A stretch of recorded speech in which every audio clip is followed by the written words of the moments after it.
In a time of universal deceit, telling the truth is a revolutionary act. George Orwell. Yeah. This is Blood Politics. The only podcast where we don't talk about politics. We be about politics. And our mission statement is to empower, educate, and encourage everyone to speak out against fascism. Speak out against injustice and fight for freedom and equality for everyone. This is Blood Politics,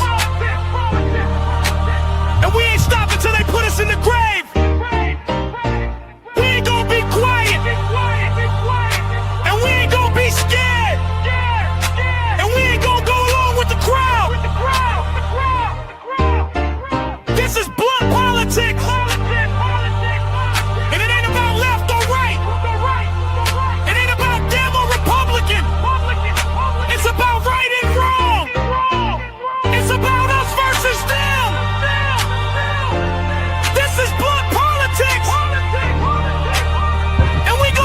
All right, what's going on, guys? How's everybody doing? Welcome back to the show. Happy April Fool's Day.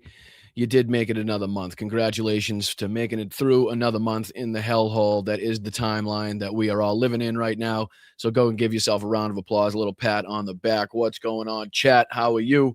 Teague, how are you, my dear? Thank you so much for watching. Right back at you with all the love and admiration. Thank you for the kind words. What's going on, Albert? What's happening, Forever Young? What's up, Tiff? What's going on, everybody? Thank you to the mods. Thank you to the chat, as usual.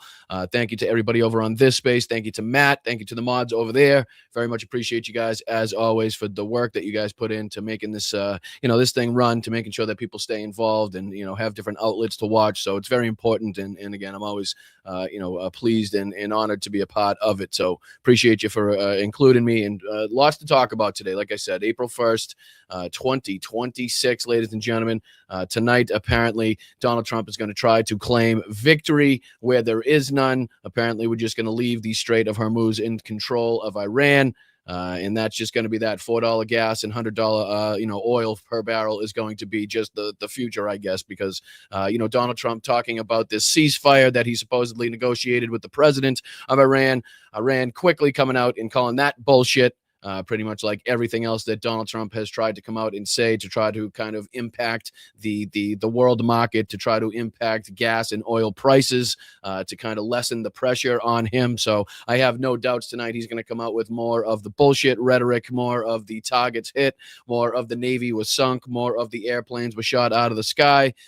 Meanwhile, doesn't seem to be getting us anywhere. Seems to be we are in a worse off spot than we were before this war started, and that's just kind of the facts of the matter. There's really no ifs, ands, or buts about it, regardless of what you're talking about. If it's gas prices, prices of goods, destabilization in the region, a more hardline regime in Iran. I mean, you name it, and the allies. I mean, our relationship with the allies has kind of disintegrated to a point where I don't even think we could have predicted this. In his first term. This is kind of crazy now, where we're seeing multiple nations now, kind of not allow the United States either, use of their bases, use of their territory, flying over their airspace. It's a pretty big fuck you. It's a pretty big kind of kick in the dick, as we say, to Donald Trump. Just people not allowing themselves to get directly involved in Donald Trump's bullshit. So we'll have a lot to cover as far as that's concerned as well. What else are we going to be going over? Obviously, we'll be talking about, the fact that Donald Trump decided to show up to the SCOTUS arguments, the oral arguments for birthright citizenship, to try to affect some change in that, in those oral arguments as well. Obviously, the executive order of Donald Trump to try to crack down on mail-in voting just goes along with all of the other, steps that they've taken to try to do something, anything they possibly can to affect some change in the midterm elections, whether that's outright kicking people off of voter rolls, whether, again, this is this new unconstitutional executive order by Donald Trump. So again, with something that we've been talking about a lot here, something that we need to focus on, because the only thing that they seem to be leaning on as far as a crutch going into midterms and definitely definitely the general election is the fact that they have the power and the people in place to try to steal or again, cheat in these elections to try to lessen the blow, or again, steal it and cheat outright to make sure that they win the election. We'll also be talking about obviously, like I said earlier, Trump's claim of the ceasefire. We get a bunch of clips and articles to get into as well. We get a double dose of James O'Brien from LBC, once again, who's been doing fantastic work. I'm going to try to fit it all into the hour show today. Whatever we don't get to, we'll get to tonight in the late show. Again, we'll be speaking to Jake Bro tonight. Anybody that's interested in that conversation, Jake coming fresh off the heels of $1 million campaign with the 69 Sniffing Brigade to help get trucks to the front lines, which is just unbelievable. Again, we just came off here in Blunt Politics here, the 23,000 euros campaign, and how long that took and how difficult and how awesome it was to fulfill that. But just think of, going for $1 million. So it's going to be awesome to get to talk to him, but lots to get to, lots to dive into. Hit that like button. I do appreciate you guys. Thank you to the chat. What's up, Rocks? I see you guys. What's up, Laser Sword? What's up, Ian? What's going on, Sabrina? What's up, everybody? Everybody on Facebook, YouTube, Instagram, Twitch, Substack, the whole 9 yards. Make sure you're hitting the like button. Drop a comment. There's Venmo up, and no, there's not Venmo up in the corner, but there typically is a Venmo up in the corner for you to use at some point. Where is it? There you go. There's a Venmo up in the corner if you want to, shoot in $1 or $2. It's the most direct and the easiest way kind of to get your contributions over to the show. There's YouTube memberships just underneath me that you could sign up for well under a gallon of gas for an entire month. You can also gift those memberships out, and you can also check out patreon.com/Boston Brian, which has gone over, is going through an overhaul right now. All new perks. We're getting different perks and kind of gigs in there. With adding more Zooms, kind of discounts for the merch store and stuff. So we're trying to kind of switch with the times here. We're trying to roll with the times and, kind of improve as we continue to grow as a community here. So again, help us try to get to 20,000 subscribers. And I do appreciate you guys. All right, let's dive into just a few of these ridiculous news stories as I throw the chat in the back for a second. Appreciate you as well. Thank you, guys. But all right, yeah. So like I said, Donald Trump, and I'll throw this on the screen real quick just to kind of show you how quickly the rhetoric and bullshit from Donald Trump kind of gets slapped down. I mean, this was, again, I don't know how long it's been since Donald Trump actually came out with that statement, but this is BBC. Iran denies claims, Trump's claim that requested a ceasefire, calling it false and baseless. It's like, I told you, this guy's negotiating with himself at this point and somehow still losing the negotiation, still looking like an absolute fucking moron in this situation. He just, that's what's going on. At every turn, he comes out and he says something, and then immediately they come out and say, I don't know what this guy's talking about. He's not talking to us. He's not talking to anybody that we know. He's, again, not coming out and telling you who he's talking to. So that should kind of, lead you down the path of maybe he's not telling you the truth, right? But again, this is just, to kind of, catch you up on the quick reporting. Again, BBC News, Iran denies Trump's claim that it requested a ceasefire. This is probably just Donald Trump setting the table, setting the stage for something that he's going to say tonight. Again, I don't know if he's going to come out and try to claim outright victory in totality. And kind of say that he's going to start removing the troops. But I do believe that he's going to try to get it across, the message across that, this is completely won and that the drawdown is likely to come sometime soon. That way, again, he can try to ease the pressure. He can try to, affect the price of oil. He can try to affect the price at the pump that you're paying by making it seem like this is going to be coming to an end and it's not going to be escalating. Whether that's the truth, it's anybody's guess. It remains to be seen. Nobody really knows as to what the next step is going to be. It's impossible to try to calculate what the next step is going to be when you're dealing with these types of, just maniacal, dictatorial, insane, I don't know, like demented people that are now leading, whether it's Israel, whether it's this country, whether it's the administration of both countries. Like, it's almost impossible to figure out what the hell. It's more easy to figure out what Israel's next steps are going to be than it is to figure out what the United States' next steps are going to be in this regard. So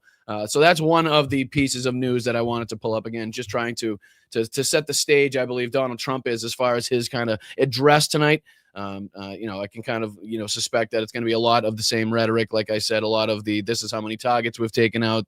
He's going to try to claim that it was a regime change, even though it's the guy's fucking son. Let's dive into that just a little bit. A regime change typically is what Donald Trump was calling for early on. Like when the regime is gone and eradicated, and then they install a democratic, a democratic government, the people rise up, which is what Donald Trump was calling for in the beginning of this, right? Just take arms up against your government, storm those government buildings, and take back your country so you can have this peaceful and prosperous democratic society. All the bullshit and rhetoric that they were trying to get across in the beginning, right? Well, that's typically what you're talking about.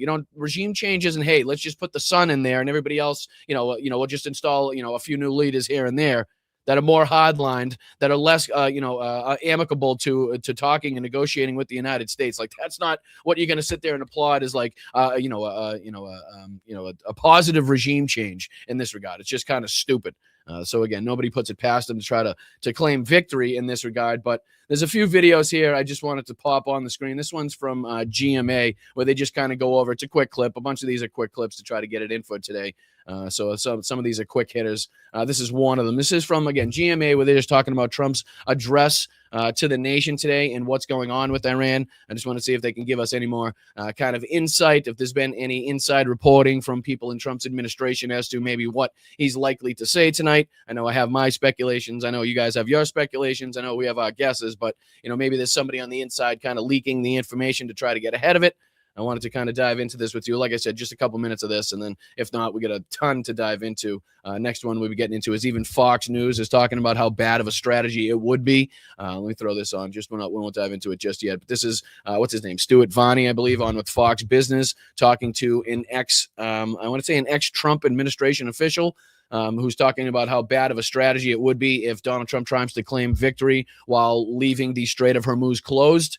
Again, you might think that the United States is being impacted, and rightfully so, because absolutely we are. I know the $4 average, as far as the United States is concerned, is kind of a joke as far as people on the West Coast are concerned. I think people on the West Coast would fucking be chewing their arms off, right? They'd be beating people to death to try to get to fucking $4 gas at this point. If you're in California or anybody in the surrounding regions that's paying exorbitant prices, $6, $7 a gallon at this point, $4 sounds like fucking heaven. But I mean, to think of like the UK, Japan, different allied nations that are now really in dire straits as far as kind of their energy reserves, as far as their exports or imports, I should say, the stuff and goods, and not only the amount that they're getting, but also the amount that they have to pay for that now, considering the disruption in global trade, considering this is the disruption in the global oil trade, right? So again, a lot of fucking countries, a lot of allied countries are now really feeling the pinch, and it's only going to get substantially worse the longer this goes on. And we've heard from people like Keir Starmer over in the UK talking about, hey, we're not getting involved in this. We're going to try to mitigate this. We're going to try to resolve this so we can lessen the blow to the British people. There's been, like I said, France and Spain have all come out and said, no, you're not using our territory. You're not using our bases. You're not fucking flying over our airspace. We want no fucking part in this to some extent, right? But so again, that kind of shows where we lie as far as being alone, where Donald Trump has left us on the world stage as far as being without allies. And again, to not recognize that NATO itself was put together in order to come to the defense of a NATO nation and not to help engage in a war that we started, that we perpetuated, right? That we have yet to come out and tell us what the imminent threat was, when really it was probably just the fact that Israel was going to act, which was going to initiate the retaliations. Therefore, the United States had absolutely no fucking choice but to follow suit, because they weren't going to stop Bibi, right? So if they weren't going to fucking stop them, they were going to have to join them. So that's the step that Donald Trump took, because he saw, guess what? Not only do I get to use my military that I say I rebuilt 45 fucking times. Not only do I get to be, Mr. Tough Guy and see all these bombs dropped, but the news headlines won't be about my involvement in the fucking Donald Trump files, with the mention every now and again of Jeffrey Epstein. And then Benjamin Netanyahu doesn't get to fucking sit and face accountability and justice for his corruption inside of his own government, inside of his own country, and then gets to evade still further his warrants on the international stage for being a fucking war criminal. So they both have something to gain from this. And again, it's coming off the backs and the wallets of you and I and everybody else that's been destabilized and been put out of their homes and has been fucking displaced, in the Middle East. That's who's paying the fucking price right now, our allies, right? So that's what's going on. That's the situation that we're in right now. Meanwhile, You can bet your ass and Donald Trump is going to try to tell you that everything is fucking fine. I put out a post on Blue Sky of that famous meme of the, I don't know what it is, a dog or something like that, sitting in the burning house talking about how, don't worry, everything's fine. This is fine. Don't worry about a goddamn thing. Meanwhile, the house is fucking burning down around us. And thank you so much to, I saw that go by. Thank you, Jeff. Appreciate you, my friend. Like NATO would let Hegseth try to command their forces. NATO works under NATO command. Right. I mean, that's just another aspect of it too. But I mean, to even more to the point is this isn't what NATO was put together for, right? You don't just get the fucking, start a war and say, oh, because we're a NATO country, NATO has to come now join the war and fight alongside us. That's not how it fucking goes. If we were attacked, right? If that imminent threat actually came to fruition and we were struck by Iran or one of Iran's proxies or something like that, right? That there we could use the justification, but that's not what the fuck happened. Okay, we started this. We engaged in this. We destabilized the region. We set the fucking oil prices skyrocketing. We're now the reason that Americans are paying more, whether it's at the gas pump, the grocery store, the fucking clothes store, the shoe store, no matter where you're going or what you're buying, whether it's farmers and their fertilizer, right? I mean, this is affecting a lot more than just oil. I know that's the main kind of focus right now and what you're paying at the pump. But again, the goods in general that are going around Africa the long way. We've talked about this endlessly. Like, these companies are not going to fucking eat the extra costs. You are going to have to pay the extra costs, and you've already noticed it. I guarantee it. So again, when this flows down to start like to affecting like industrial size corporations and food sources and plants and stuff like that, that's when you're really going to start to fucking notice it. When the prices are really going to start to fucking go up, and then the amount of product is going to start dwindling down. If we can't start to get these resources, if the ships are going to have to go and take 18, 20 days more to get around to these different places because they're now going around the Horn of Africa, if the fucking Bab el-Mandeb Strait ends up being affected even more than it has been already because of the threats posed, because of the Houthis in Yemen. I mean, these are all things that, again, are taking place right now, and Donald Trump has basically gone in and set the fucking place on fire and is now going to set to walk out right now. Or, we suspect he's going to try to, talk about or at least say that the United States, again, has won this and we're going to be out of there any day now. Again, as to what's really going to take place, it's anybody's guess. But, as for his address tonight. But all right, let's throw this on the screen. Sorry, it's kind of go on a screed there. My apologies. But this is just a little bit about possibly what we might hear tonight. And this is from, like I said, GMA. We got a ton to get into, so we're not going to dive into too much of this. I just want to see if there's any kind of insights we can get here. So hit that like button. Again, I'm Boston Brian. I really do appreciate you guys joining me. We're just trying to sift through this bullshit, the propaganda, the lies of not only this government, but also the mainstream media. This is a blue-collar show. We try to, keep it as real and as honest and as truthful as possible. I'm a human being, so clearly I make mistakes. I flub words, but I think that's what kind of gives us our flavor here, is that it's not your typical podcast. It's not your typical progressive podcast. I know sometimes people on the left kind of get this pinky up reputation of speaking down to you. There's a lot of platforms, large platforms that you guys watch that you think they care. They don't give a flying fuck about anything but money and greed. I'm not here to start problems, but again, be wary. So we try to do things the right way here. We try to keep it truthful. We try to keep it honest. We don't take money from corporate sponsors, backers. No commercials are going to flood your fucking airwaves while you're watching this show. All we ask for is if you got $1 or $2 to kick in, if you can share and like and subscribe, just doing the free stuff, leave a comment afterwards. That would be fucking fantastic and more than enough to help keep this show going. So let's try to do this the right way. Let's continue here. And sorry to take up so much time with my rambling. All right, let's get into a couple of these videos. President Trump. He's set to address the nation tonight on the war with Iran. And just moments ago, he said that he's strongly considering pulling out of NATO. That is a massive statement. Chief Washington correspondent John Carl here with the latest. Good morning, John. Good morning, George. I actually think I forgot to mention that as far as his words and his threat to pull out of NATO, right? I mean, again, his threat to pull out of NATO because they won't come help him in a war he started. He's going to pull out of NATO because, they weren't going to come help him and send their military and ships in, even though Donald Trump says we didn't need or want their ships or military to begin with. Right. So this is kind of the ridiculousness of the situation we now find ourselves in. Right. At the same time, he's trying to pull us out or claim victory in the air. Like he's threatening to take us out of NATO again. Like he's going from one fucking war to another, whether that's a war in Iran, a war with Cuba, a war with NATO. Like he just cannot fucking help himself, but to destabilize every relationship and to wreck everything that this fucking country was kind of built off of, as far as relationships and economic trade partners and the whole nine yards, as far as the world coalition and kind of the world economy and how connected we all are. I mean, he can't help but fucking he's got a flame to all of it right now. Into a war that most Americans say they do not support. Donald Trump says U.S. troops are now, quote, finishing the job.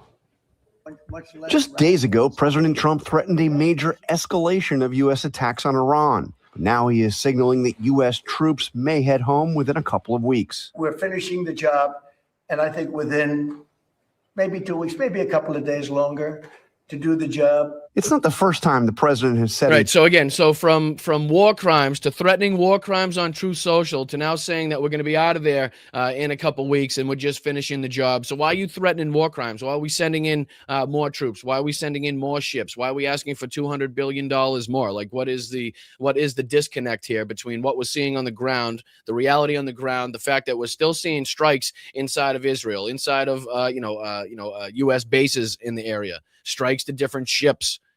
The fact that they're still having to be intercepted as far as ballistic missiles and drones coming from Iran and from the Iranian proxies. Like, I don't understand the fact that we still have, Israel, causing mass destruction in Lebanon and displacing millions of people in Lebanon, expanding their fucking genocidal war inside of Lebanon. Like, what's to say that that's going to stop? Is he going to address that tonight? Or is this going to be, something that we're not going to be able to control any longer, much like we're not going to be able to control the destabilization and what happens now between the different warring parties and different people in power that want to claim and get further up on the ladder and are going to use this chaotic moment that Donald Trump has created to utilize that, to invoke their plan or to, whatever it costs. I mean, whatever that means. This is the time that they usually invoke those things, is kind of this chaotic, when the world is watching other places, when the attention is focused on other areas, right? When you're not really kind of, held to the same standard, when Donald Trump has pretty much thrown out international law, rules and regulations, the Geneva Conventions, the UN charters. I mean, we've heard pretty much Pete Hegseth say that, multiple times at this point.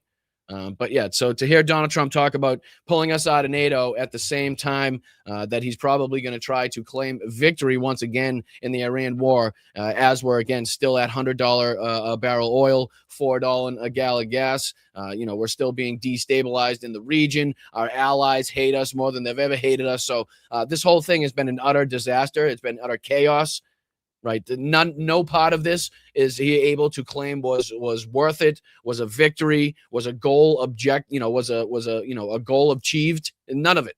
You know what I mean? They're still going to be able to build back their stockpiles, whether it be drones and missiles. They still have the capabilities if they want to and the know-how to utilize whatever nuclear programs that they have. They just have to rebuild it. Only took them 6 months, apparently, last time we obliterated it. So what's to stop them now? Right.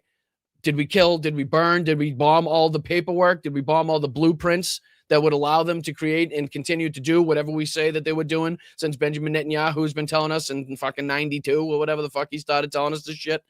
Right? I mean, what's actually been accomplished here? What's actually been achieved? What are we doing? Right? It's a younger, more hardline guy, less likely to negotiate with us now. What's happening? The Strait of Hormuz is closed. We've now given Iran seemingly more power on the world stage, showing everybody that if you don't respect them, they can do, this, that, or the other, and really put a fucking, a hurting on you, even if they don't have a military, even if they don't have an Air Force or a Navy, even if you kill their Ayatollah, doesn't matter. You know what I mean? So you better fucking come correct. Otherwise, they're just going to be able to do this shit again. So that's kind of the message being sent out there. So almost like you got to give them more respect in that regard. You know what I mean? Right now, they got a stranglehold on the fucking United States. They got a stranglehold on the world market, and they don't have a Navy. They don't have an Air Force. The fucking leadership's been killed. God knows how many of them have been taken out. 10,000, 12,000, 15,000 targets have been hit. I mean, all these fucking stats that they love to throw out there. I mean, it doesn't look good. It almost makes us look worse, right? I'd almost rather lessen the amount of targets and say that we still have to go out there and shoot them, considering what we still see happening. The F-35s being hit, the F-15s being hit, the U.S. bases being struck, the drones over the bases in Baghdad, taking out fucking planes at will, taking out radar installations at will. I mean, again, I'd rather almost say, oh, no, we still have a lot of fighting to do, because the more you say that you've taken out everything, the worse it looks, the more respect you have to give Iran for still being able to affect, what they're, the change and the damage and the pressure that they've been able to affect on the world economy, on the United States. You know what I mean? It's crazy. It's crazy because it's seemingly he's kind of boosted them up as far as what's been, as far as the respect that they need to be given by world leaders, and people thinking that they're going to go in there and do this, that, or the other thing to them. You better think twice. All right, let's dive on to this next one real quick. Christ, this early show flies by so quick, which is okay because we got the late show tonight, so we're going to be able to dive into a bunch of this tonight. Whatever we don't get to, make sure you stick around and you come join the program this afternoon, this evening, so we can get through the rest. All right, so this is Stuart Varney. I just want to show here real quick that even people on Fox Business, even former, I do believe, Trump administration officials are talking about how detrimental, how ridiculous, and how dangerous this would be, how bad of a strategy this would be if Donald Trump does try to come out and claim victory without having any kind of resolution with the Strait of Hormuz, any opening of the Strait of Hormuz, and the Iranians still lobbing missiles into different allied regions and into fucking Israel and into U.S. bases and shit like that. So again, this is on Fox News, just to kind of drill that home. This isn't CNBC or CNN or MSNBC or whatever the fuck they're called now.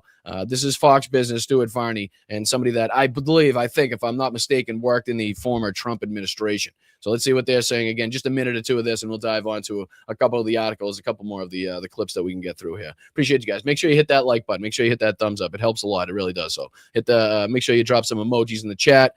Thank you guys for everybody gifting. Thank you to the super chat, super stickers. Thank you to the Venmos.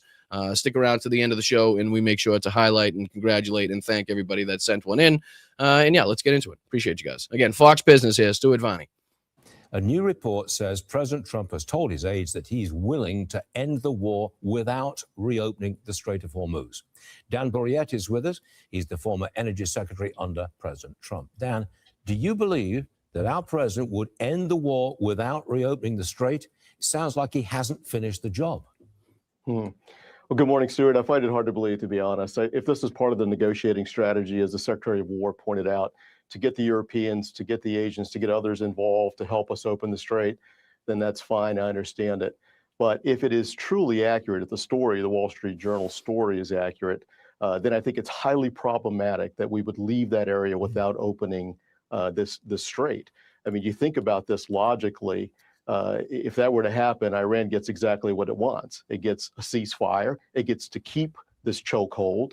And it looks more like a timeout rather than a deal. We're simply going to push this issue into a future administration and into future economies. I think it's a very bad strategy if, in fact, that story is accurate. And again, why he's kind of giving this administration the benefit of the doubt, seeing and knowing what we've already undertaken, what position that we're already in right now, I would absolutely not put it past Trump, because of the pressure he's seen, because of the oil prices, because of the gas prices, because of the prices of everything rising right now, the way that they're all rising. I wouldn't put it past him to come out and try to just claim victory. Like he said, I think there's a clip here that I have. There's this one right here. This is from the New York Times, where basically Trump tells our allies to go fuck themselves, right? Basically, we got them in this situation. We're responsible for the closure of the Strait of Hormuz because of the actions that we undertook, but we're just going to tell our allies to go fuck themselves now. If they want to open, they can go open it themselves. So this is from the New York Times. Trump's threat to Europe: go at it alone. Threatening to pull out of NATO, President Trump portrayed the alliance as a paper tiger once again and said Europe was on its own trying to secure the Strait of Hormuz. Is that basically, that's how allies treat each other, right? Like that's going to be that's going to be perfect. I'm sure that's going to help us a lot on the world stage. I'm sure that's going to really go a long way in helping our fucking allies because of now we got them in this situation. We are now responsible for the closure of the fucking Strait of Hormuz because of our actions in conjunction with fucking Israel, Benjamin Netanyahu and his genocidal government, not to mention Jared Kushner and the rest of those fucks, right? So now because of that, and because they won't come to our aid in the fucking, again, the war that we started, they're going to fucking say, okay, we're going to declare victory. We're going to pull all our shit out. The Strait's going to be closed. Iran's still going to have control over it. So almost more control that they ever had before the war started. And then our allies that are being affected by this, even more than we are are going to have to go in there and either fight a war or send in their military or do something, give up something in negotiations to keep this fucking strait open so that they can have their ships go through, so that they're not getting harmed, so they don't go out of fucking business, so their economy doesn't fucking tank. I mean, just think of where we're leaving these people. Just think of what's going on and what he's saying here. Not only is he calling NATO another paper tiger, he called it a paper tiger again, right? Again, one of the fucking, one of the only times that Article 5 has ever been enacted was for was for us, was because the rest of the world was coming to our defense. And because, Donald Trump doesn't like the fact that they won't come to our aid or they won't come to our defense because we're fucking so drastically being defeated.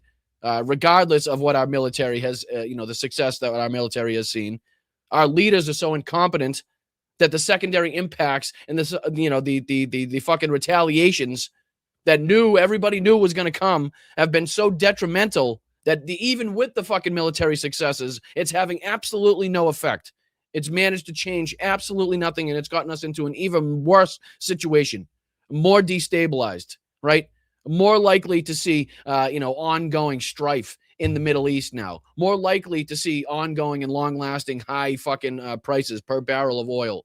Ongoing high prices at the gas pump. Ongoing high prices for different goods. Depending on how long this shit goes on. And even if it does end, a lot of fucking experts have said it's not going to snap back, a lot like COVID, right?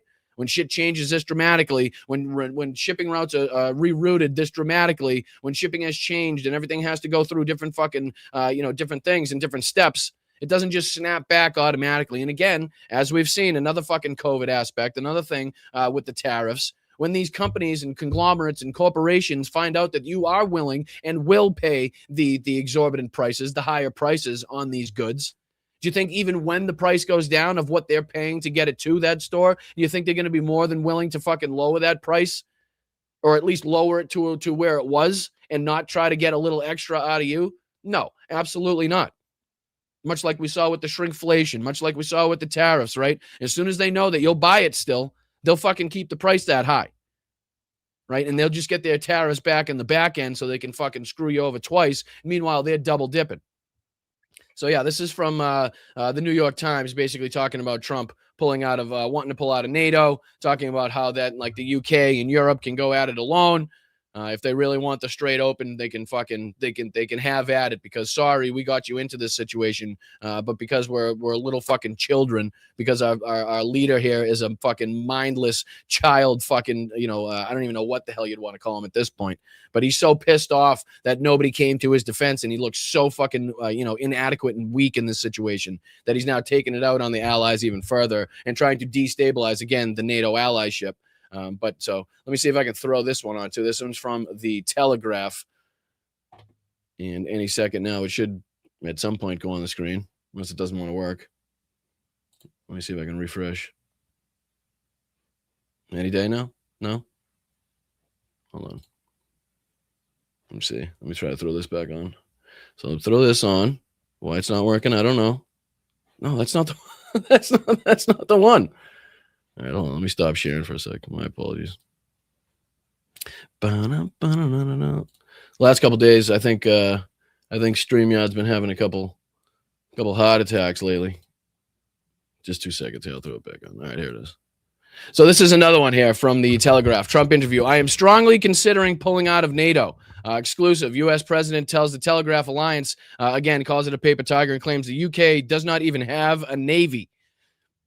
Again, just further demonization of allies, basically saying that we don't give a shit what kind of hurt you're under, what kind of strain you're under right now because of the closure of the strait. We're not going to come to, we're just going to make you go at it alone. You can have at it. We're going to pull our shit out. We're going to make sure that everybody's going to continue to pay $4 at least or more, if not, depending on where you live, for gas. Everybody, that $100 per barrel, that's just going to be a permanent thing, apparently, considering that Donald Trump's considering leaving the Strait of Hormuz closed and in the hands of Iran. And not only that, but also is going to pull us out of NATO. So I'm sure there's not going to be any, reaction by the stock market. I'm sure there's not going to be any kind of, detriment as far as society and kind of, different, world standards as far as that's concerned. But so much of this is ridiculous, but it is, kind of, predictable, right? This is so utterly predictable as far as backlash, as far as what Donald Trump was willing or not willing to say or do. Kind of the way that he treats allies compared to different dictators and different enemies that we have. I mean, this is just continuing that through line that we've seen consistently through Donald Trump's administrations that he's had. And not only that, but the corruption continues as another through line for Donald Trump's administration. Let me throw this one on the screen. Because, again, as this war rages and as Donald Trump lies about the timeline and whether or not we've can, achieve victory and how long we're going to be there, you got shit like this, right? I don't subscribe to Bloomberg, but I think the headline here should kind of give us enough where the drone firm backed by Trump's sons is pitching UAE on weapons deal. Because Donald Trump Jr., who, again, is on the board and affiliated with another company that also received Pentagon contracts, I think totaling over $600 million. Let me see. I think I actually have a clip of that. But, yeah, this is put out by Bloomberg talking about how now they're trying to enrich themselves through the war. So now war profiteers as well, as far as this is concerned. So if now they can pitch a weapons deal to the UAE because of the Iranian drones and missiles that are being lobbed and sent into their territory because of Donald Trump, because of their father. Like, you see how this goes? You start the war. We'll start a drone company. We'll pitch all these fucking, these allied regions that are getting struck and don't have interceptors and are scared of being low on interceptors and need different ways to protect themselves because the United States didn't step up, didn't help them, didn't set up defenses for what they knew was going to happen as far as retaliation strikes were concerned. But let's go in and profit off of this as well, right? And what's to say they're not going to go into the different regions next, right? Who's next as far as, Qatar? Is it going to be Qatar? Is it going to be who is it going to be? You know what I mean? So again, the raping and the pillaging and the plundering of not only the U.S. Citizenry, the U.S. fucking government and the treasury here in the United States, but also here now just profiting directly off of the war that their father started. And I think, let me throw this on the screen. It might mute me for a second because it's on this other one, but I'll be back in just a second. Hold on.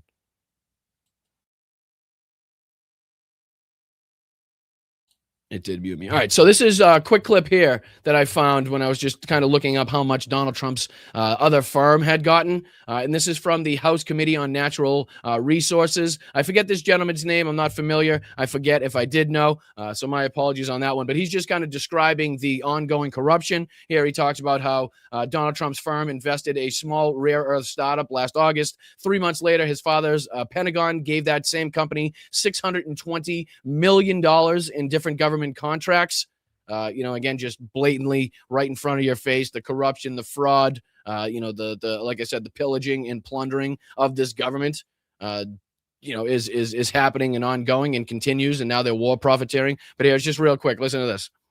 Something extraordinary just happened in this hearing round. Donald Trump Jr., among the other insiders within the Trump inner circle, are enriching themselves to the tunes of tens of millions of dollars in various investments they've made in companies that turn around and get massive federal loan guarantees and other decisions from this administration. Don Jr. becoming a investor in a company that then invests in a startup that had 30 employees and almost no capacity to actually do work, then gets 2/3 of $1 billion contract. We can't. Man, isn't that crazy? It sounds an awful lot like Jared Kushner, how he had no prior fucking knowledge, involvement, status to handle billions and billions and billions of dollars of private investment.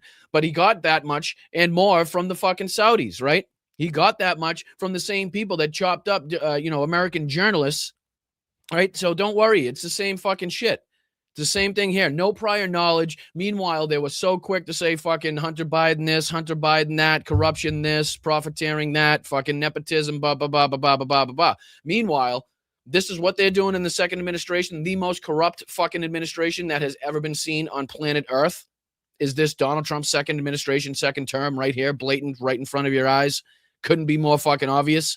From the $10 billion lawsuits to the cologne, to the NFTs, to the crypto, to now he's talking about his Trump library to a guy that's never read a fucking book in his life, unless it had fucking Hitler's quotes in it, unless it had, a bunch of Hitler's speeches in it, and then maybe he'd pick it up, right? Now he's going to build that, and he's asking for donations. And anybody that may have a fucking criminal in their family that wants a pardon, all you got to do is come up with $1 million, throw it in, and invest into the new library that we're going to build. It's a skyscraper, apparently, because that's typically what libraries are skyscrapers. But it's just another way for him to get money in the back end, just like the crypto. Invest in the crypto. Tell me what you want. We'll give it to you through the government. Invest in the library. Tell us what you want. We'll give it to you through the government. No fucking different. Same thing here. Billions in different government contracts given to his sons. Now they're trying to go to the UAE and different regions now that are getting attacked because of their father's actions to try to get different contracts through their drone companies here. So again, could it be any more blatant, right? Does this have to be kind of called out any further here? I mean, is there any really? I mean, we talked about in his first administration, kind of how he disregarded the emoluments clause. We continue to talk about Jimmy Carter as being the reference and how he had to give up the peanut farm because it looked like there was some impropriety there. The guy's making 75 fucking cents a day or something like that in comparison. And this guy's ranking in fucking billions, whether it be on crypto or different investments or whatever. Different golden statues, you name it. And this guy's been raking it in illegally, unconstitutionally, against the law since he got into this fucking second term, right? And it started even well before that with the investments into his campaign through all these fucking different assholes that wanted something on the back end, the people investing in the ballroom, right? Even though he now has to fucking halt the construction apparently on that, he's also come out and said that he's not going to do it, right? He also said that there's something in there apparently that allows him to within the rights of security and safety of the White House, continue the construction. So we'll see what happens as far as that's concerned. I know the judge, ordered him to stop. He says he's not going to stop. We'll see what plays out as far as that's concerned. Well, let me see here. What else we get to dive into? Oh yeah, here's another one. Same deal here. Same deal here. This is the same thing, kind of. Trump's here's another poster. Trump's sons built a defense portfolio while their father drops bombs. And listen to this. March 1st, Trump begins bombing Iran. March 9th, Eric and Don Jr. announce a drone company merger. Right? 1 week, dad starts the war. Sons invest in the weapons. Powers Corporation, drone manufacturer, ticker symbol PUSA. You can't make this up. Merged with a golf course company 8 days after dad lost Operation Epstein Fury. 2, extend $1.5 billion Israeli AI attack drones. Eric Trump. These are the same drones being used in Iran right now. The president's son has a stake in the weapons his father is deploying. 3, unusual machines. Trump Jr. on the advisory board, consumer and commercial drones, another piece of the portfolio. 4, Anduril, $60 billion valuation. Trump Jr.'s firm, 1789 Capital, has a major stake. Positioning for Golden Dome in 2025, at least 2 Trump Jr.-backed companies got contracts worth hundreds of millions of dollars from the Pentagon. Again, $620 million, I believe, is the number. The Pentagon's drone, 5, the Pentagon's drone dominance initiative, $1.1 billion earmarked for American-made drones. The Sons companies are positioned to collect that. Father starts wars, sons own the weapons companies. That's not a conflict of interest. That's a business model. This is, again, just the last comments there by the poster, but this is just clear indication of how they're doing this, how they're working behind the scenes to profit off of every piece of what's now taking place, whether it's the different announcements by Donald Trump every fucking Monday to try to affect some change in the stock market, right? Whether it's them shorting different companies, whether it's them betting on the dips, whether it's them knowing that it's going to go sky high because of this or that thing that was announced by Donald Trump, right? All of them now fucking playing the stock market, playing this, playing that, robbing us blind at every fucking turn while they continue to push us further and deeper into danger, deeper into fucking destabilization. It's crazy. It really is. Nothing like this has ever been fucking seen as far as corruption, as far as, just blatant fraud, as blatant profiteering from your involvement, from your power in the government as the president. There's no comparison. There is no fucking secondary comparison that you could make that I'm aware of, at least, right? I know there's probably some fucking historians that could give me some recollection of how something was in comparison back in the day. But again, as far as right now, as far as current times, as far as I've been alive, this is the most blatant, the most fucking fraudulent, the most corrupt government that has ever existed, ever. And it's blatant, and it's clear to see. The fucking evidence is there as far as the contracts. We've talked about Trump Plaza, Gaza. I mean, just that alone should have been enough to have this guy impeached, arrested, and thrown in the fucking can. for being just an absolute narcissistic sociopath.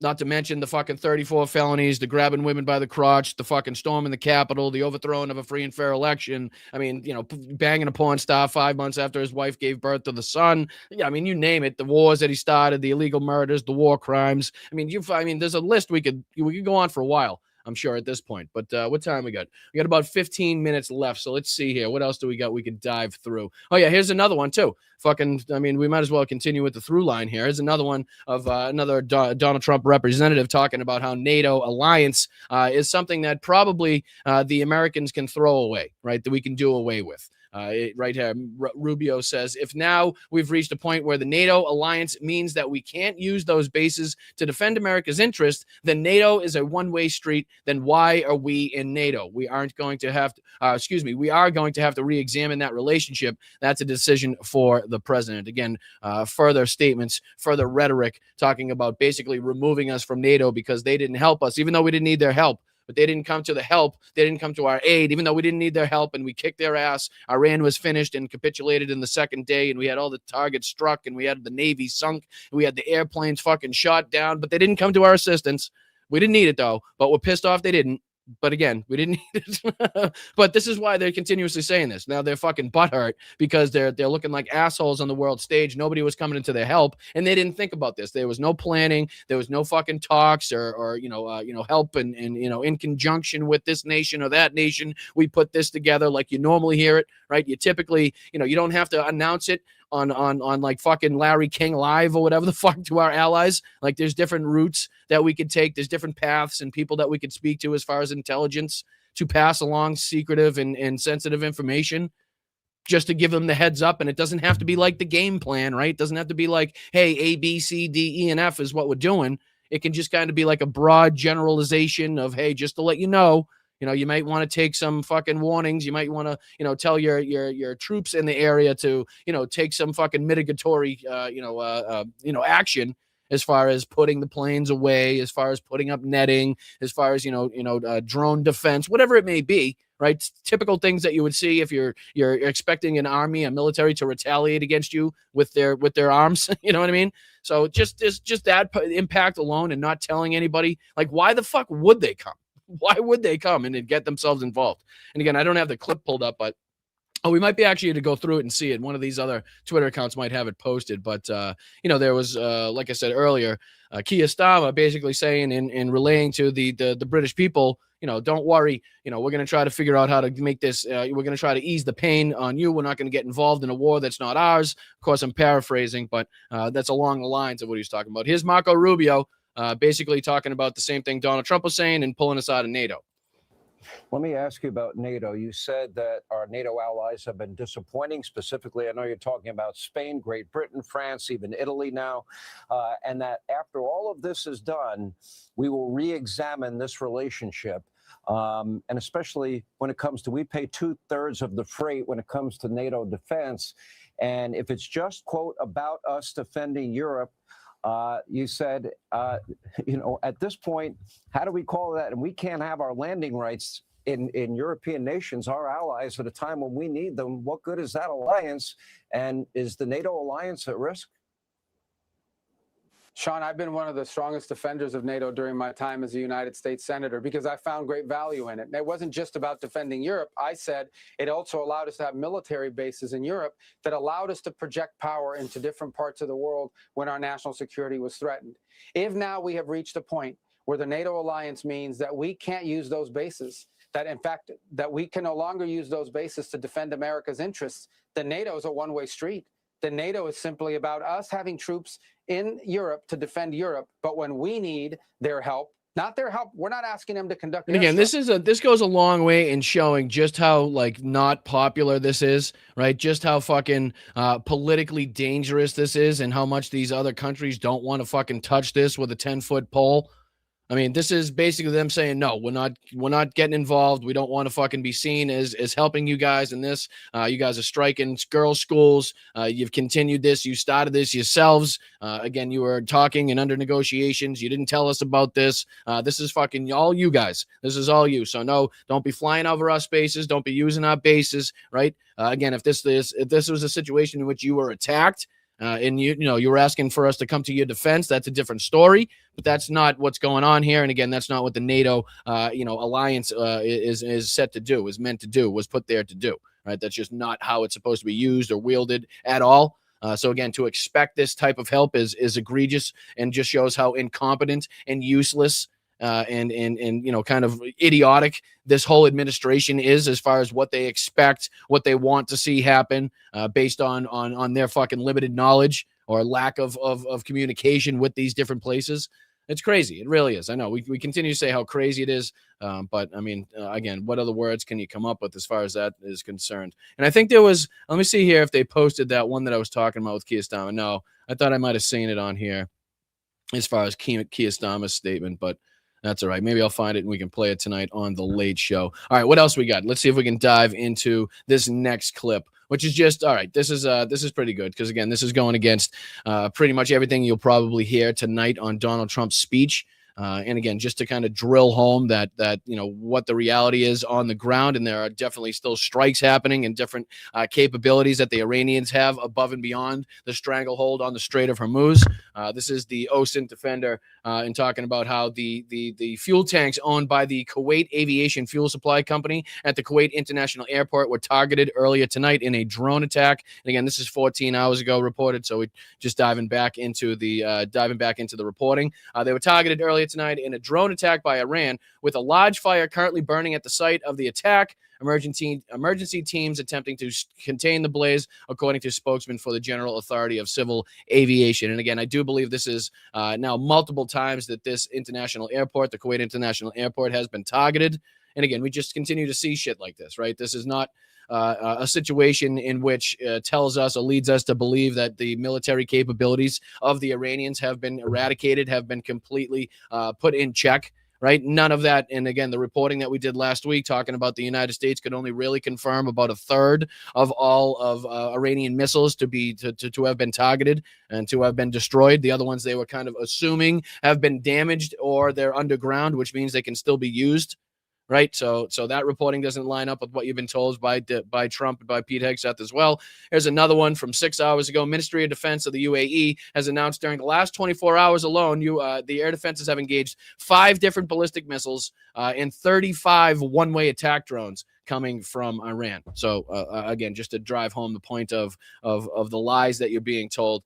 Here's the post here by Donald Trump where he's lying about the ceasefire negotiations with now apparently the president, the new regime president. What is the new regime president, you ask? I don't fucking know. Does he know? Absolutely not. Really, no. So he goes on to say Iran's new regime president, much less radicalized and far more intelligent than his predecessors, has just asked the United States of America for a ceasefire. No, they didn't. They just didn't. And again, as per the reporting here by the BBC, Iran denies Trump's claim it requested ceasefire, calling it false and baseless. Again, negotiating with this motherfucking self. And again, it's only going to be probably a matter of time before the new Lego movie from the Iranians comes out, talking about the ceasefire. Donald Trump negotiating with himself. Right? I don't know if any of the Iranian leadership watches, but hopefully they're not getting any ideas from us. But yeah, so BBC reporting right off the bat. Nope, that's bullshit. That's not what happened. So he's lying to you in that regard as well. But he goes on to say, we will consider it when the Strait of Hormuz is open, free, and clear. Until then, we are blasting Iran into oblivion, or as they say, back to the Stone Ages. Again, just genocidal, maniacal, sociopath, fucking absolute fucking loser right here that we got talking. But that's the war crimes that he's continuing to threaten upon an entire population. What else we got? There was a couple more here I want to say here. The UK Maritime Trade Operations had issued an advisory about suspicious activity 17 nautical miles north of Doha, Qatar, after an unknown projectile impacted a commercial vessel above the waterline, causing damage. I believe there's actually further reporting if we go up here. Here's another one. The Qatari Minister of Defense, during an Iranian cruise missile attack, a tanker leased Qatari Energy was struck by a missile within Qatar's economic exclusion zone. All 21 of the crew members were evacuated without injury. 3 cruise missiles were launched in total, with 2 of the 3 being shot down. Just to kind of, again, further detail the ongoing activities, the ongoing capabilities above and beyond the Strait of Hormuz, the Bab el-Mandeb Strait. This is, I think we already went over some of this where he's talking about NATO. That might be all that I was getting into. I think it gets into here the Supreme Court oral arguments on birthright citizenship. Let's see here. According to a statement from Iran's Supreme Leader, Ayatollah Mojtaba Khamenei, despite reports that U.S.-Iran's talks are underway, Iran maintains that it will continue fighting Sabina's both Israel. What's that say, fighting Sabina's? I don't know what that means. Sabina's both Israel and the United States. Again, showing clear defiance, does not talk or mention anything about a ceasefire there. And this was just 11 minutes ago. The United Arab Emirates the United Arab Emirates Ministry of Defense has said that their air defenses are dealing with a new wave of missile and drone strikes from Iran. I wonder if the president will acknowledge or talk about those tonight as he's trying to declare victory in this fight. I doubt it. I'm highly skeptical that will go down. But this is we're going to probably end on this one, and that's okay because we'll save James O'Brien for later tonight. That way we can kind of give it the attention it deserves. We get 2 different clips from James, so I didn't want it to fly through it anyway. So that'll give you guys some incentive to come around, stick around till later. We're on at 8:30 tonight again. But this one I just wanted to detail again the stupidity. The incompetency of the regime. And no, I don't mean the Iranian regime. I do mean the United States regime.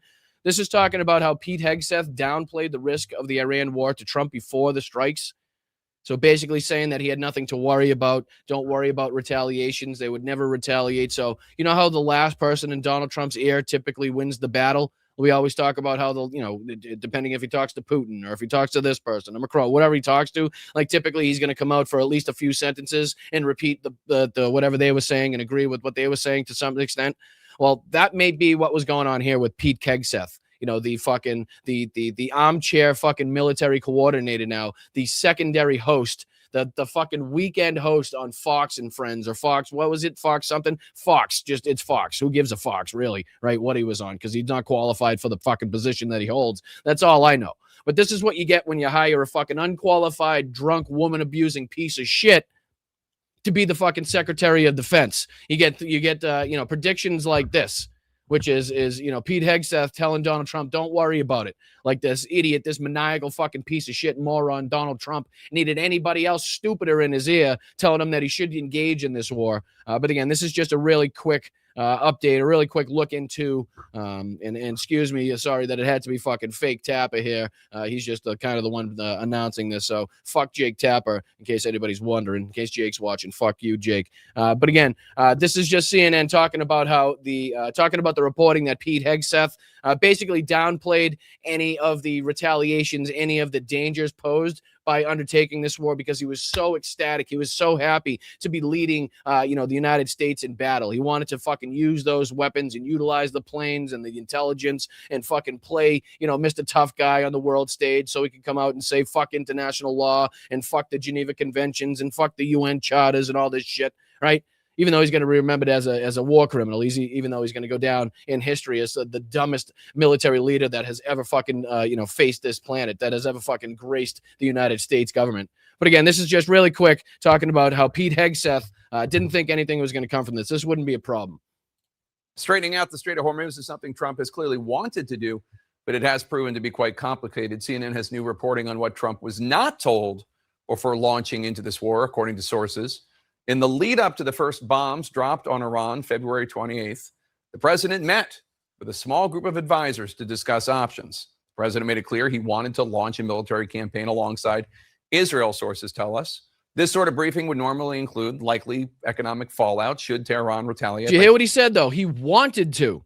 He wanted to engage in a battle next to Israel. Listen to what he says. The president made it clear he wanted to launch a military campaign alongside Israel, sources tell us. He wanted to launch a military campaign alongside Israel. He was not forced into it. There was no imminent threat deciding whether or not he was going to act or not act. He wanted to. This is something he wanted to see happen. This is something that Benjamin Netanyahu had been fucking begging Donald Trump and pushing Donald Trump and swaying Donald Trump. Every visit, all of the fucking visits that we know about from Benjamin Netanyahu over the fucking past, I don't know, what is it, basically since Donald Trump's second term here, that we know that he's been over here topping and yapping in Donald Trump's ear, trying to get him to involve and engage in this. Well, here you hear it from the horse's mouth himself, from the reporting at least, that Donald Trump wanted to engage in a battle, in a military campaign next to Israel. This wasn't an imminent threat. This wasn't something that was he was forced to do. This isn't something that, if he didn't act now, something was going to happen. The only thing that was going to happen was Israel was going to strike no matter fucking what. That's the only other thing that was going to happen, right? They were going to continue their genocidal fucking push because that country's all fucked. So that's the only thing that was going to be consistent. That's the only thing that we knew was going to happen. And Donald Trump wanted to really get involved because the whole Epstein files thing was really starting to blow up in his fucking mug. And he thought this might be a better thing to talk about. Let people talk about this. We can discuss this rather than his involvement in the Donald Trump files with a couple side mentions of Jeffrey fucking Epstein, and clip that shit, motherfucker. But again, let's see if we can just dive into a second of this, because Pete Hegseth telling Donald Trump don't worry about anything is, again, just exactly what we expected as far as the planning, the coordination, and everybody's insights as far as this administration is concerned before this war was undertaken. But you just heard it. Donald Trump wanted to engage in a military action alongside Benjamin Netanyahu. Plus, this sort of briefing would normally include likely economic fallout should Tehran retaliate by closing the Strait of Hormuz, which is eminently predictable. But three sources tell our CNN defense team, Defense Secretary Pete Hegseth not only validated Trump's idea to move forward, he downplayed risks, the sources said, of the conflict spiraling out of control. Nobody in the room during that critical meeting, we're told, emphasized the potential risks of starting the war. Nobody in the room, and again, this is from three potential sources, he said, nobody in the room decided to speak up. What does that remind you of? And I know I'm going to pass it off to Jeff over there on this space in just a second. I'll get you guys out of here. So stick around if you're over here on Blunt Politics so we can go through everybody that was kind enough to send in a Venmo or send in a super chat, a super sticker, or hit a milestone. But we'll toss it over. But just a second, because this motherfucker basically just stated that nobody in the room, basically like Hitler in the bunker at the end of World War II, when he's fucking passing around orders for fake armies to do this and fake armies to do that, and his military commanders to fucking build up this military over here, even though they didn't exist anymore. They've been wiped off the fucking face of the planet. But nobody in that room had the balls to tell him. Nobody stood up. Nobody spoke up and said, motherfucker, they don't exist anymore. You already eradicated them. You already expended them. They've been killed for fucking weeks now. Those are just pieces on a map. But this is the same shit. The same fucking way that the Führer in World War II and Germany and Nazi Germany was treated. It's the same way that these motherfuckers treat Donald Trump. And you can clip that shit too. And sorry to end on that fucking note. And I'll pass it over to my main man, Jeff Waldorf, over there on this space.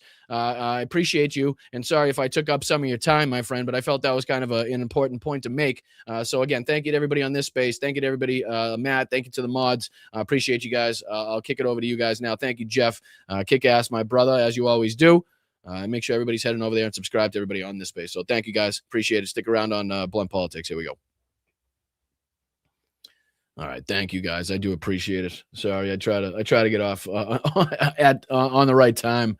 Especially when I got to kick it over to somebody. I'm not perfect. I'm not perfect. But what do you say we get into thanking some people over here on the Blunt Politics? The greatest chat in the fucking history of social media is you guys. But yeah, I mean, this is the parallels, the dangers posed, again, the fucking detriment to the military, the detriment to society that was faced and seen as far as, again, Hitler's kind of maniacal movements of the military when he took over total control. Nobody telling him if that was a stupid thing. If they did tell him that it was a stupid move or he couldn't do that, they were immediately axed. They were immediately fired. There was immediately a story about them having an affair or being gay, as we know fucking Hitler did for multiple different military officials to try to get them out of power.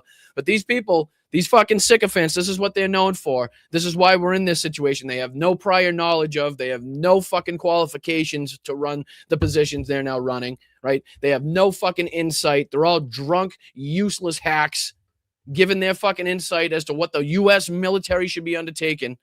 without even fucking care whatsoever of the ramifications and repercussions that were going to be felt by you and I. Not a fucking single care in the goddamn world what you were going to be feeling, what I was going to be feeling as far as pain, what our allies were going to go through as far as pain. Not even a fucking thought of the Strait of Hormuz being closed. Not even a thought that Iran would strike into the U.S. bases or strike into our allies that had U.S. bases in their territories. None of that was thought about. And this is now the position we find ourselves in, where Donald Trump tonight going to try to fucking going to try to, talk about a victory. He's going to try to say that, everything has been accomplished.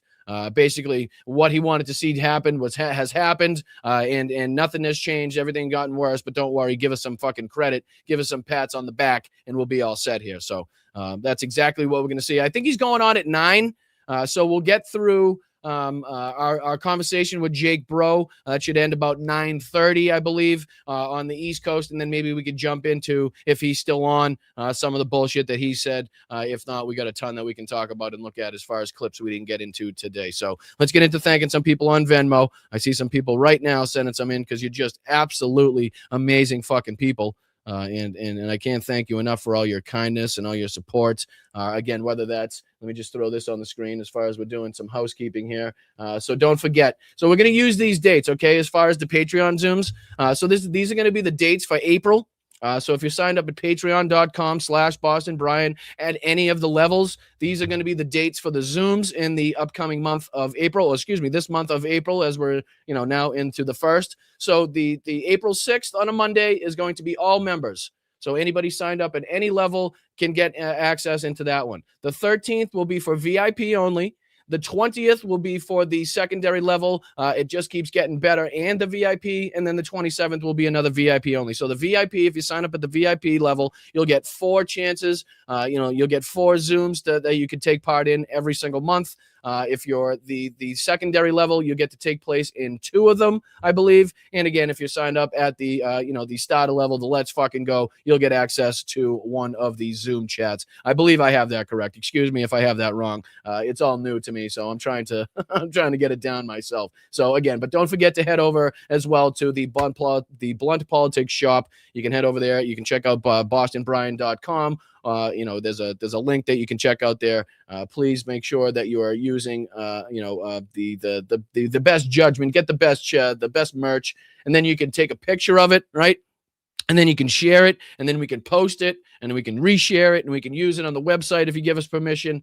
You know what I mean? And then don't forget, any of the Ukraine merch will be donating and kicking back to United 24 a portion of those sales, as well as we try to often do. Try to give back in any way, shape, or form we possibly can, whether that's through, different campaigns with the 69th Stiffing Brigade and NAFO, whether that's through T-shirts, whether that's, our good friend Tom's and the Stand With Ukraine and the Misto Dobra and his website at Dagger Custom Apparels, or if it's, our website here. We try to help out any which way we can.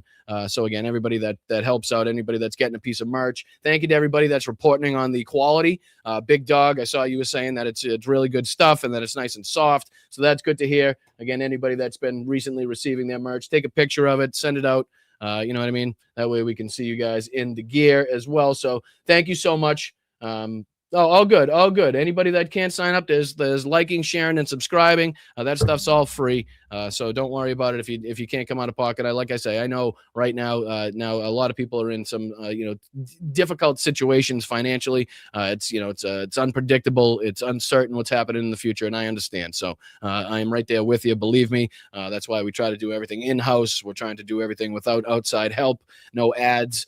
No sponsors, no corporate backers, none of that right here. We're trying to do it all with the help and the consistency and the generosity of the chat here, which is again the best chat in the history of fucking social media, the best community that has ever been built here, and I can't thank you guys enough for being a part of that.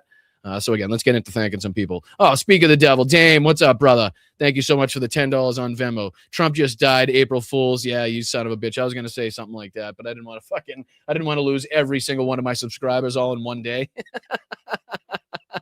I figured I was going to try something like that, but fuck no. Jesus Christ, the uproar. I'd be talking to myself for the rest of my life. But thank you, Dame, you son of a bitch. I appreciate you, dude. Thank you, V. Sawyer. Profanity tax. Thank you. I appreciate that very, very much. Thank you so much. That'll go right in the swear jar. And thank you, Roger, as well. So much, he says, from Karen and Roger. Very much appreciate you both. Hope you're both having a wonderful day.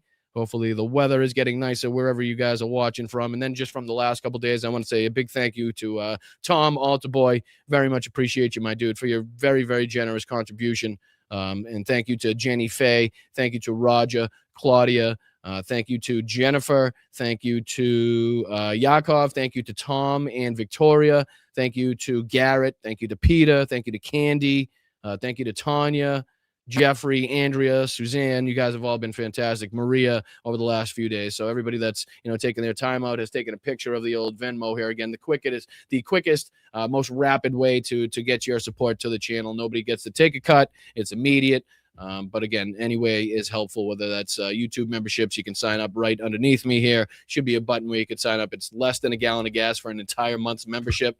So if you find some value in the show, if you like what you're hearing, if you like what you're seeing, and you do have, a couple extra bucks, every month that you could utilize, please think about utilizing it here.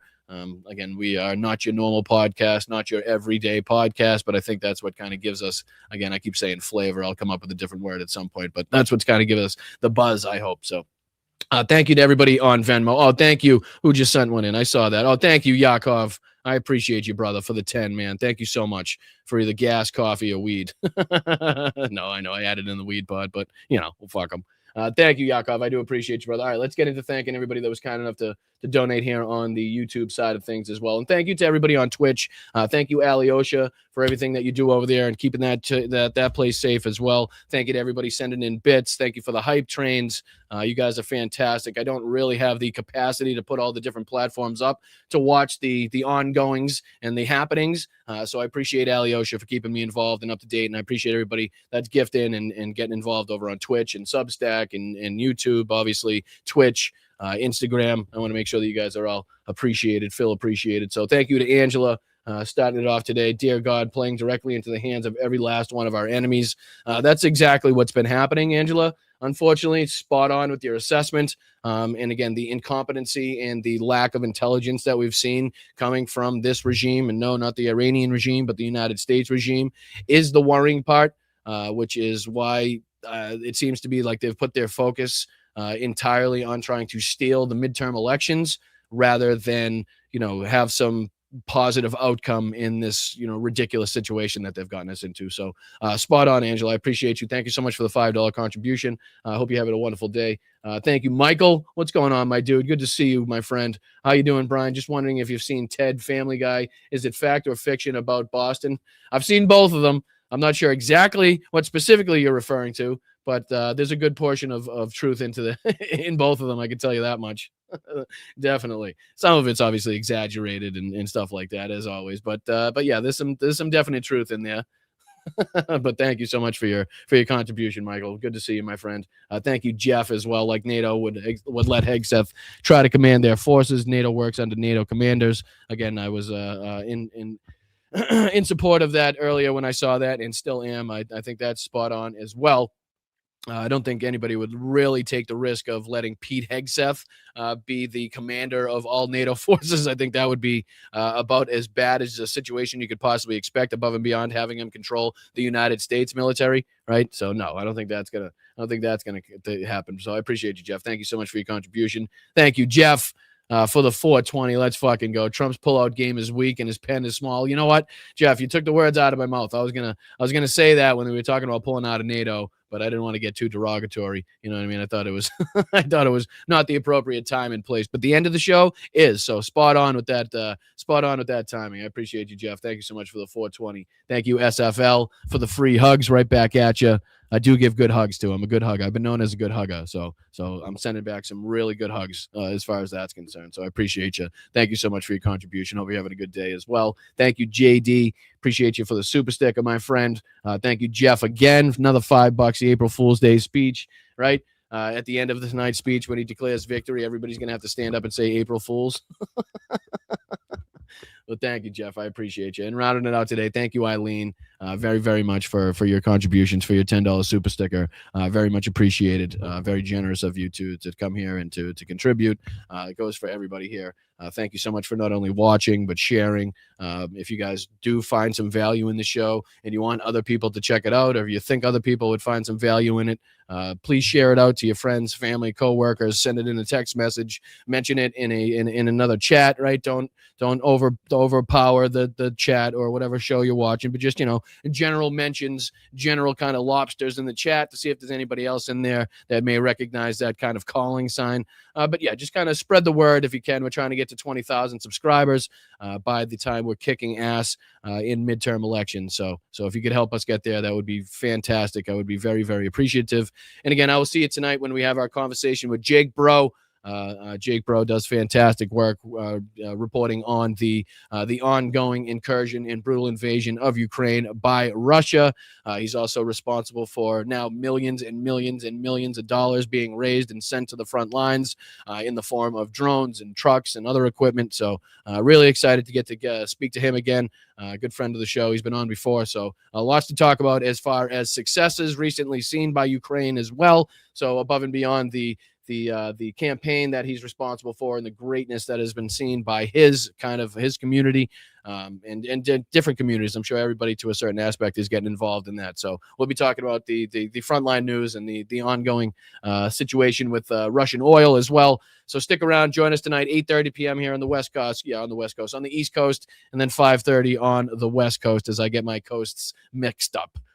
But I'll see you tonight. I appreciate you guys. Thank you, Pops. Thank you to the mods. Thank you to the best chat on earth. I really do appreciate it. Go get you some merch, guys. Go get you some merch. Blunt Politics Shop. Blunt Politics Shop. Rep it out there so we can share it. See if we can get this little show that could to continue so I don't have to be living on the streets. That would be fantastic. All right, I'm out of here. I'll see you later. Thank you to the mods. Thank you to everybody. And I'll see you at 8:30. All right? Peace out. Stay loud, stay proud, stay aggressive. Don't get arrested between now and tonight's show. Please, I need you there. I want you there. Let's have you there. All right, I'm out of here.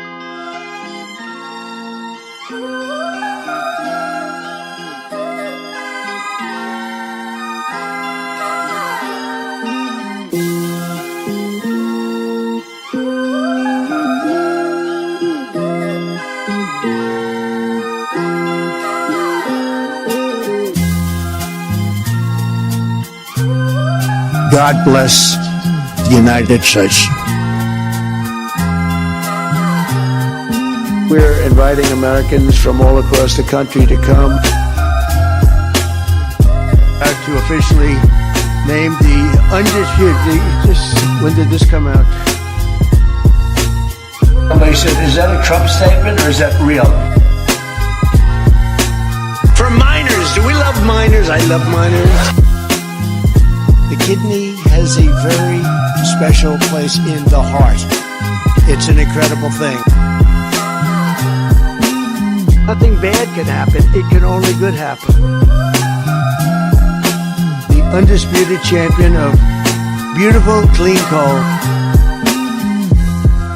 I'm just an average guy who read public documents where the elite said they were going to enslave us and destroy America. And I'm not going to be like yuppies coming to deny the threat to my country. I'm going to fight back. The population in Thailand is 63 million people. It is twice the size of Wyoming. Its chief exports are textiles, footwear, and rice. Each year, approximately 13,000 people are killed in car accidents in Thailand. I ain't falling for no banana in my damn tank. For the rest of my life, I have the curse that I have little hands. Little hands. Hey, you got a little chubby going there. Obama. Obama. Obama. I'm standing up here bashing the living shit out of Nazis. Yes, of course, hence the name. Movement, it moves a certain distance, then it stops, you see. The revolution gets its name by always coming back around in your face. You tried to kill me, you son of a bitch. So welcome to the revolution. Call them dumps, big massive dumps. Oh, get those lights off! Off! Turn them off, they're too bright, turn them off. Brian, you're drunk. You're drunk. The big